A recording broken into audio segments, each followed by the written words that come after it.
All right, welcome to our Sunday crew. Always great to see all of you.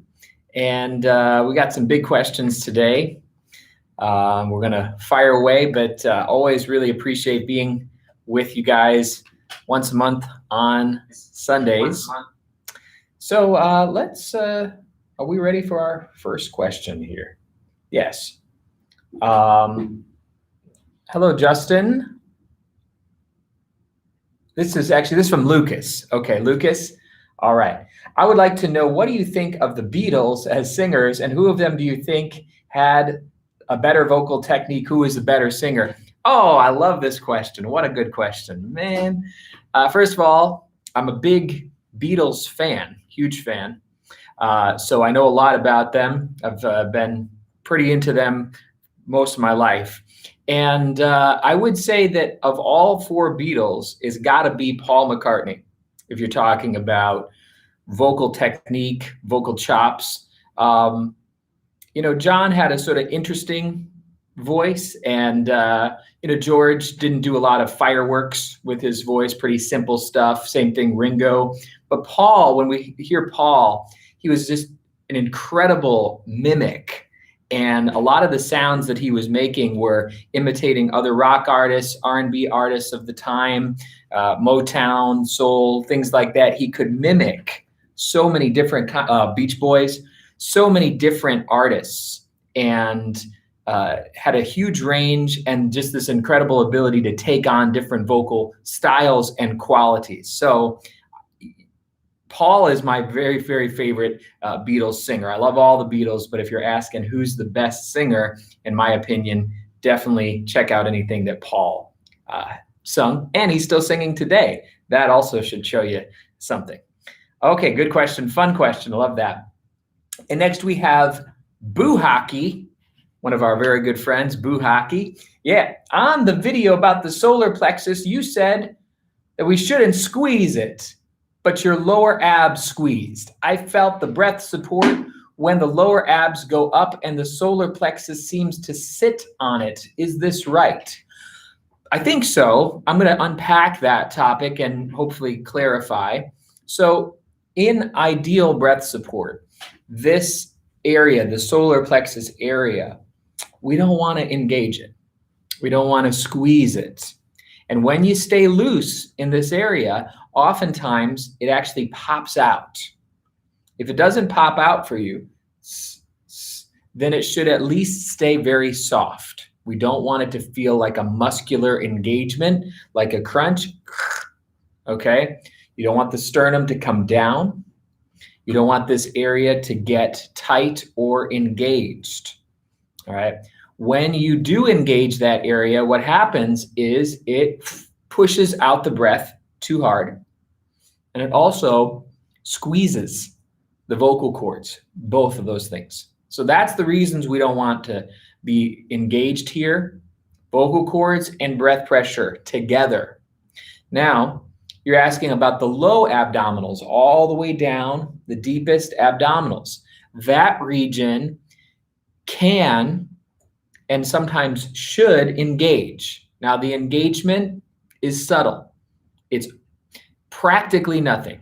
It feels sort of like, let's just see, just sort of a almost no, it's not one of these.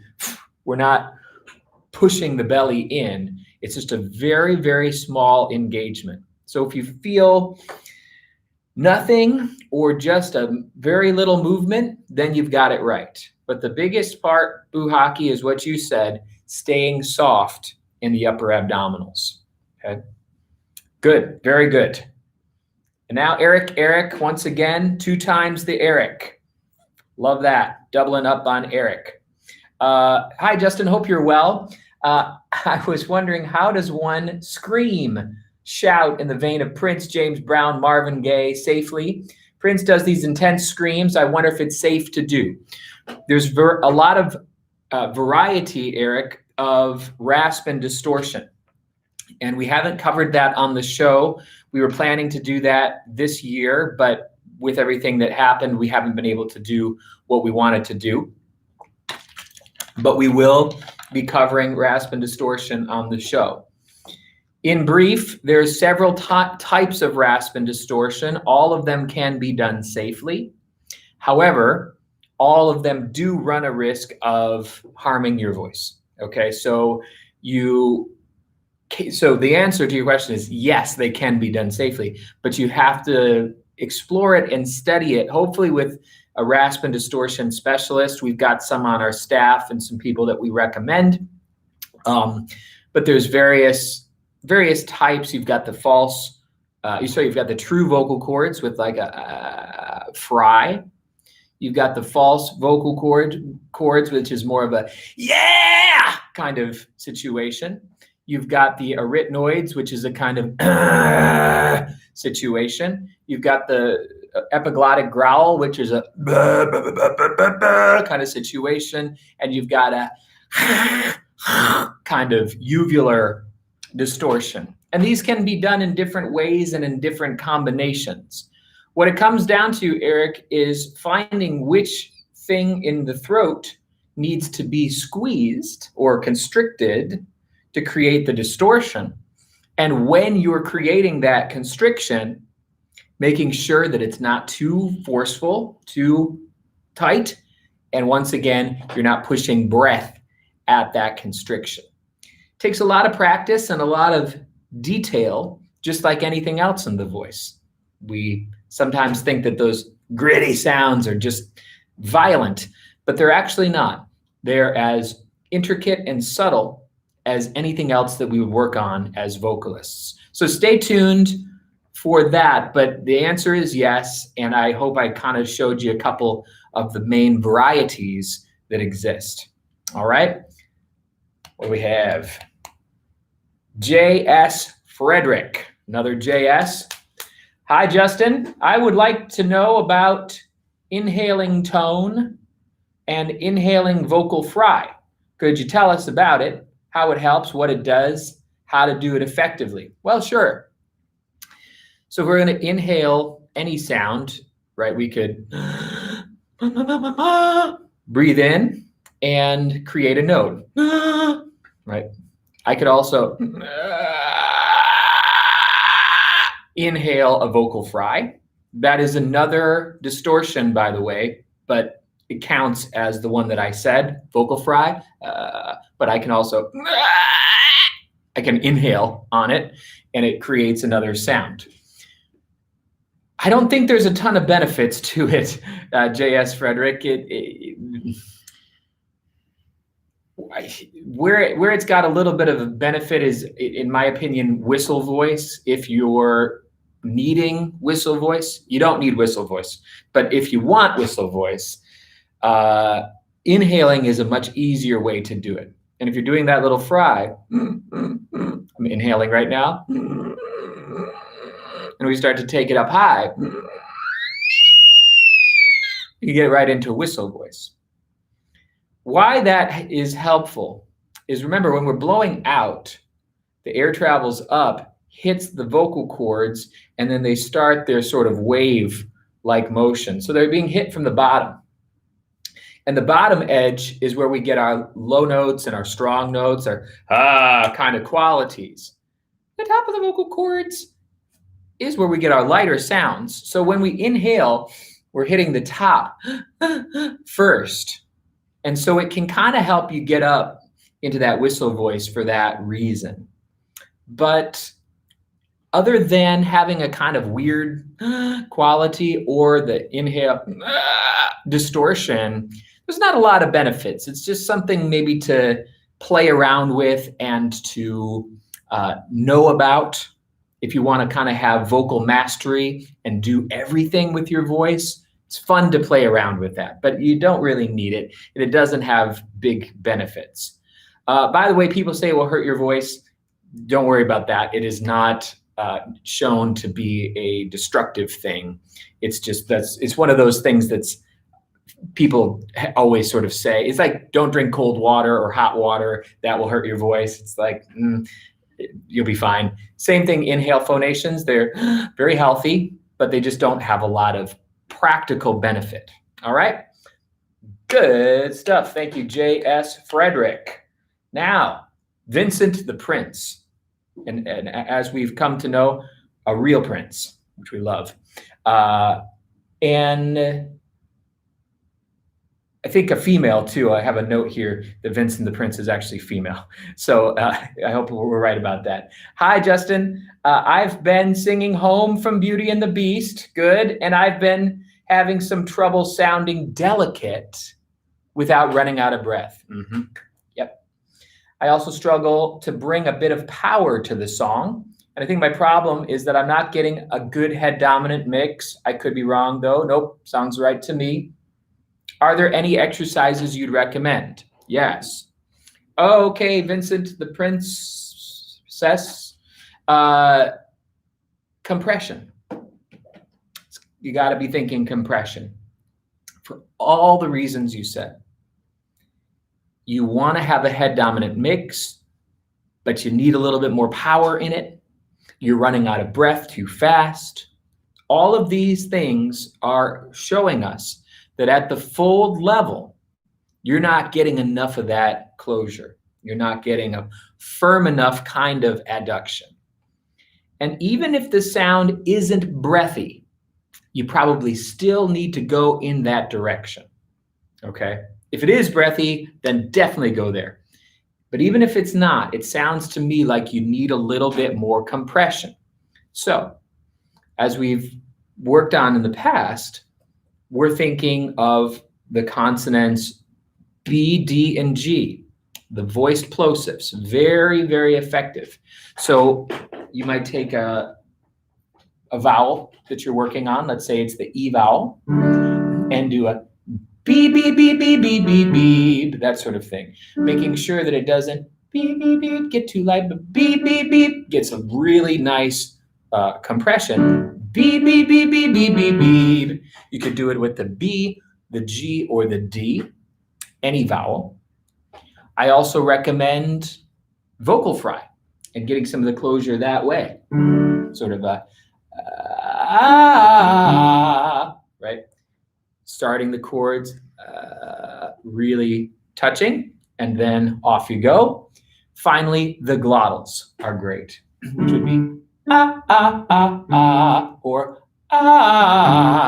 and finding that that engagement at the beginning of the sound will increase your chord closure. You can also just try it, Vincent, with some different volumes, right? Try a few of the phrases of home, a little louder, a little softer, medium, and see if that also helps you to find the exact right balance. Best of luck to you singing home. Okay, now, whoa, this is the longest question I ever saw. From our friend Zoya. Hey, Zoya.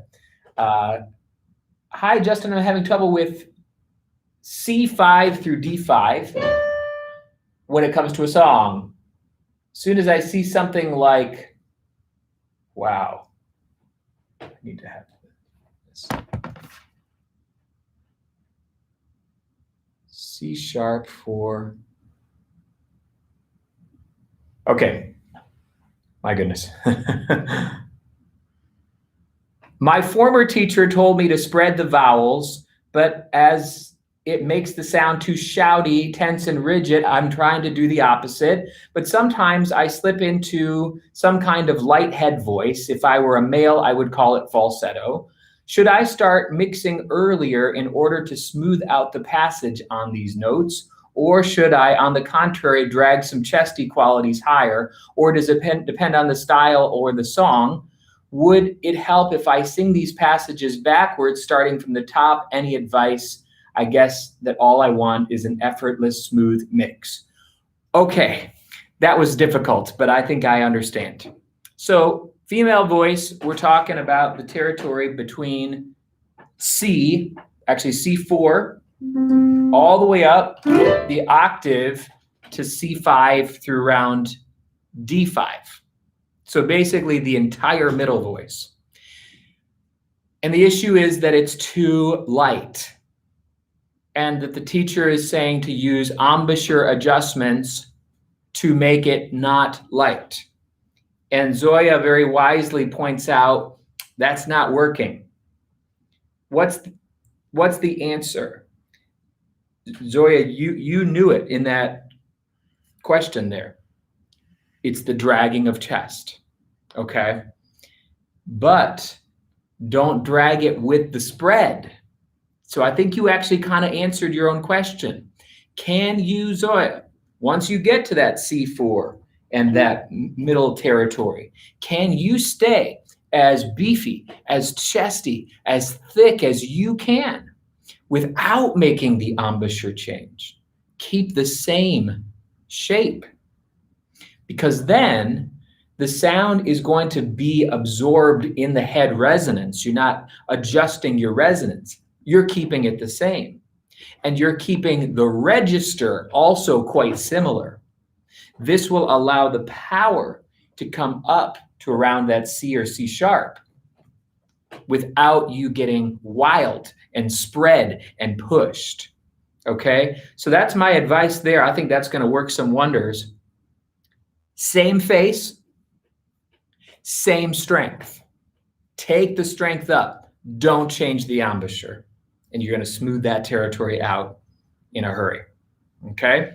That was hard and I hope helpful. Okay. Can we have not another long one for a second? Empress Psycho. Hi, Empress. We love to see you every time. What are the different techniques used to produce a Broadway belt and a contemporary belt for a female? I know the difference when I hear it, but I'd like to have more fluency in both styles. Okay, so a contemporary pop belt and a Broadway belt, how are they different? Well, in fact, there are quite a lot of similarities, many more similarities than differences. And unfortunately, there's lots of different contemporary pop belts and lots of different Broadway belts. It's not just one or the other. In other words, you might hear a pop singer sing with more size and vibrato and soul, or you might hear a lighter kind of pop singer in their belt. You can compare like Jennifer Hudson with Ariana Grande, right? And the same thing is true on Broadway. We have many different voices. But let me give you some general ideas. The Broadway belt, generally speaking, is going to sound a little bit of a bigger sound. It's going to be a little bit of a bigger sound compared to the pop belt. And it will use a little bit more vibrato overall. We're also going to have a little bit more clarity of diction and bringing the words to the forefront. So those would be the three main qualities that I would look for in a Broadway belt. A little bit more size to it, more vibrato overall, and a clearer use of the words and the storytelling. The pop belt is lighter in general. We take it higher in general. The pronunciations will be more poppy, if you will. It's a little bit more, a little less formal, a little looser with the diction. And if I didn't mention it already, less vibrato, okay? So those are your main differences. I would, if you're working on this, try to coordinate, again, compression varieties. Right? Can you find, if you're looking for a bigger sound in any style, a bigger sound, can you coordinate a little bit more compression in that and a little bit more of the dragged up chest? Or if you're going for the lighter sound, can there be a little bit more breathiness in the overall sound? And can the chord closure be less and also take that up higher? That would give you, generally speaking, a more poppy kind of belt, okay? But there really are a lot of crossovers because a lot of Broadway singing is pop singing put on the stage. So it isn't hugely different. This was a great question. Okay, Let's go to the other long one. Okay, Rosa.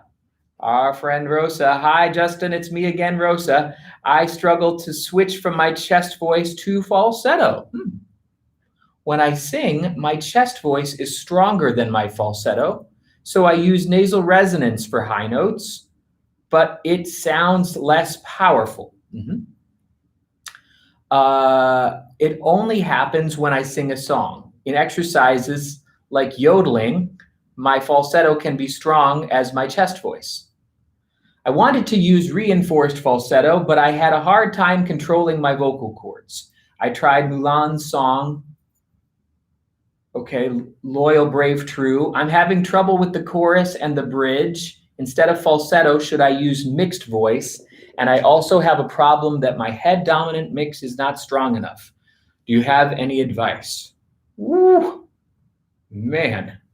We've got some long questions here today, folks. Let's see if I can unpack this one.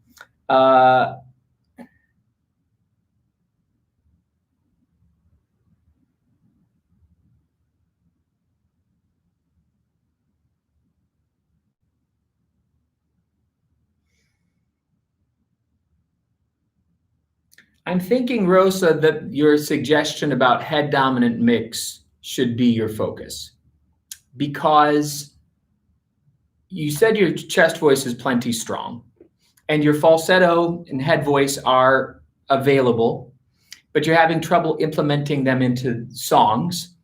This song is not really a head voice song. It's kind of in the low and middle ranges, and you probably don't want to be belting the entire song. So we need a better head dominant mix for you. Or you said reinforced falsetto. That's a similar thing. What I would say to you, Rosa, is take the same compression ideas that I had given earlier, GBD, vocal fry, and glottal, and do some exercises with them in head voice. Okay, in head voice. Make sure it's not belting and chest voice. That's going to give you a little bit more edge and firm closure in the head voice. So we're up in head, and it's woo, and we're or gig, gig, gig, gig, or beep, beep, beep, beep. And I'm getting a little up there in that part of the voice. That will strengthen it and also help you blend it. I would also have you take your chest voice up as you have been and use nasal resonance, very good, and keep the embouchure very small, doing things like an ooh vowel. So you could take your full chest voice and be doing moo, moo, moo, moo, moo, moo, moo, moo, moo, moo, moo, moo, moo, moo. What we get with that, Rosa, is two directions. Head voice with adduction being brought down, and chest voice being brought up but slimmed back. So the chest voice moves toward head dominant mix, and the head voice moves toward head dominant mix. Try those strategies and then put it back into the song. Okay? Guys are putting me to the test today. This is a challenge, fun challenge, but a challenge. Okay, Zemena. Hi, Zemena. How can I help my students that have problems reproducing the pitch? They can sing the exact melody, but they do it in a different pitch, third minor. And if I change the pitch, they change it again. I would like some clarification on this question, Zemena. Could you say it again a different way? Write to us again. I'm trying to understand the problem, but it's not clear to me what your student is doing incorrectly. So say it again a different way, and we'll answer it in a little bit, okay? But now we're gonna move on for just this second to Jiho Kim, our friend Jiho. Could you share your thoughts on Alexander technique? Yeah. I've taken Alexander technique and studied it. I think it can be a game changer. I wanted to hear about it since your bio says you're knowledgeable about Alexander technique and yoga.